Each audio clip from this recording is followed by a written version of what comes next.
আসসালামু আলাইকুম টিকটক ভাই বোনেরা, আপনারা সবাই কেমন আছেন? এই দেখেন, এই যে আর একটা কমেন্ট, কত টাকার বিনিময়ে কার্ড সিট হয়েছে। আচ্ছা, আপনারা কি টাকা ছাড়া কিছু বুঝেন না? হ্যাঁ, অনেক মেয়েরা টাকা নেয় দেখে কি সবাই এক ভাবেন?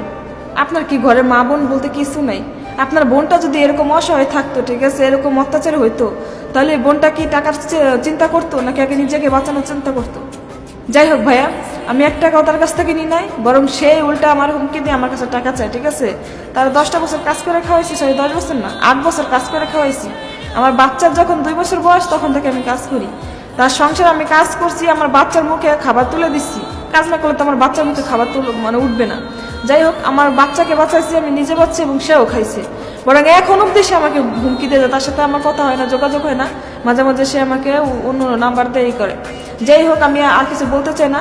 আমি 1 টাকাও তার নিই নাই, বরং তাকে আরো টাকা দিব। ঠিক আছে, দেশে যে এমন ভাবে টাকা দিব না, সারা জীবন সেটা মনে রাখবে। ঠিক আছে, যে একটা মেয়েকে বিয়ে করলে তার বাপের বাড়ি থেকে খাইবো, তার আত্মীয় স্বজনের কাছ থেকে খাইবো, আর সব জায়গায় খাইবো, আর সারলে কি চাও, মেয়েরা টাকা খাইছে, কাবিন খাইছে, কাবিনের টাকা। যাক ভাই, আপনার টাকা বেশি হয়ে গেছে মনে হয়, আপনার কাছ থেকে কেউ টাকা খাইছে মনে হয়।